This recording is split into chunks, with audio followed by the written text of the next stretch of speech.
Imagine करें एक ऐसा प्लेनेट जो हमारे सूरज से इतना दूर है कि वहाँ रोशनी को पहुँचने में 5 घंटे लग जाते हैं। यानी अगर सूरज शाम को 6 बजे डूब जाता है तो वहाँ के रहने वालों को रात के 11 बजे पता चलेगा कि सूरज डूब चुका है। ये वो जगह है जहाँ टेम्परेचर -230 डिग्री सेल्सियस तक गिर जाता है और यहाँ पानी माया हालत में रह ही नहीं सकता। पानी या तो बर्फ बन जाता है या फिर बुखारात बनकर उड़ जाता है। और सबसे हैरान कुन बात तो ये है कि यहाँ 1 साल मुकम्मल होने में हमारी जमीन के 248 साल लग जाते हैं। यानी अगर आप वहाँ पैदा हो जाते तो आज तक आपकी पहली बर्थडे भी नहीं आई होती। मैं बात कर रही हूँ हमारे सोलर सिस्टम में मौजूद एक सैयारे की जिसका नाम है प्लूटो।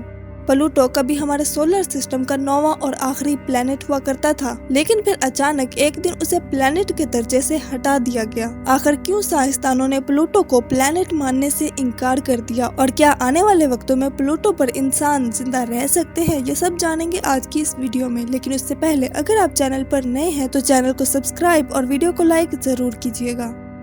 हमारा सोलर सिस्टम एक पूरे खानदान की तरह है जिसका सरबराह सूरज है और सूरज अपनी ग्रेविटी की वजह से 8 प्लैनेट्स को अपने गिर्द घूमने पर मजबूर करता है। लेकिन एक वक्त था जब ये प्लैनेट्स 8 की बजाय 9 हुआ करते थे, क्योंकि इनमें एक और नाम शामिल था और वो था प्लूटो। जब प्लूटो को दरियाफ्त हुए 76 ईयर्स गुजर चुके थे, तब साइंसदानों ने महसूस किया कि ये प्लैनेट बाकी प्लैनेट से काफी मुख्तलिफ है। यानी ये प्लैनेट अपनी ही मस्ती में घूमता रहता था, जिसकी वजह से ये अपनी ऑर्बिट से बाहर भी निकल आता था। एक वक्त ऐसा भी आया कि जब इसने नेपच्यून को ही क्रॉस कर लिया और सूरज के ज्यादा करीब आ गया। उस वक्त प्लूटो नेपच्यून को 9वें नंबर पर धकेल कर खुद हमारे सोलर सिस्टम का 8वां सैयारा बन गया। सिर्फ यही नहीं बल्कि प्लूटो का साइज भी बाकी सारे प्लैनेट से बहुत ज्यादा छोटा है। इसका साइज सिर्फ 2374 किलोमीटर है, जो हमारे अपने चांद से भी छोटा है। सबसे पहले एक बहुत बड़ा सवाल ये है कि आखिर प्लूटो दरियाफ्त कैसे हुआ। तो ये कहानी शुरू होती है 1930 में, जब अमेरिका की एक रियासत एरिजोना में एक 23 साल लड़का खामोशी से बैठा अपना काम कर रहा था। उसका काम था आसमान में ऐसे सैयारे को तलाश करना जो अभी तक किसी ने ना देखा हो। इस लड़के का नाम था क्लाइड टॉम्बो। वो हर रात आसमान के कुछ हिस्सों की तस्वीरें लेता और फिर कुछ दिन बाद उसी जगह से दोबारा तस्वीरें खींचता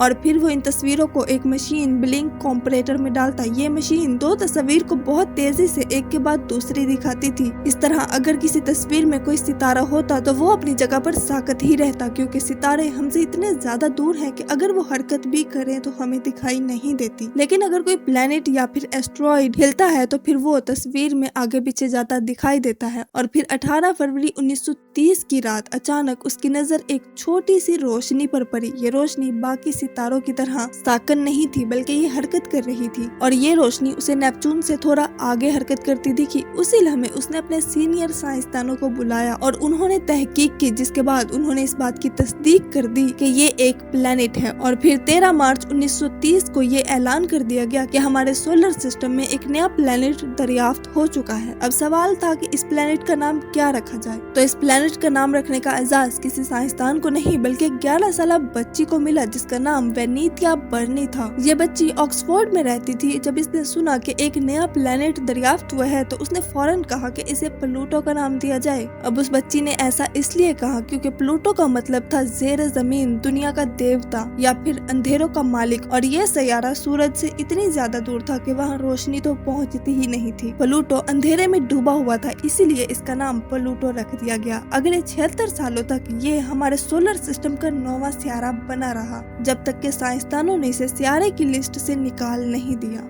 2006 में इंटरनेशनल एस्ट्रोनॉमिकल यूनियन ने एक मीटिंग बुलवाई जिसमें दुनिया भर से एस्ट्रोनॉमर वहां पर जमा हुए। इस मीटिंग का मकसद उन पॉइंट्स पर बात करना था जिनकी बिना पर हम किसी चीज को प्लेनेट का नाम देते हैं, क्योंकि कई सालों से कई लोग इस मसले पर बात करते आ रहे थे कि क्या वाकई ही प्लूटो एक प्लेनेट है, क्योंकि प्लूटो का साइज बहुत छोटा था। और अगर ये प्लेनेट है तो फिर उससे बड़ी चीजें जो प्लूटो के आसपास मौजूद हैं, क्या उन्हें भी प्लेनेट नहीं कहना चाहिए। बहुत देर ये मीटिंग चलने के बाद आखिर एक फैसला सुनाया गया। इस मीटिंग के अंदर 3 शर्तें तय की गयी जो किसी भी शय को प्लेनेट का दर्जा देने के लिए लाजमी थी। पहली शर्त ये थी कि वो चीज सूरज के गिर्द चक्कर लगाती हो, और प्लूटो सूरज के गिर्द चक्कर लगाता था। और दूसरी शर्त ये थी कि उसकी अपनी ग्रेविटी होनी चाहिए जो उसे गोल शक्ल दे सके। प्लूटो ऑलरेडी ही गोल था। और तीसरी शर्त ये थी कि वो अपने ऑर्बिट के रास्ते में आने वाली हर चीज का सफाया कर दे, यानी उसके आसपास कोई भी बड़ी चीज मौजूद ना हो। और यही वो शर्त थी जिस पर प्लूटो पूरा नहीं उतरा,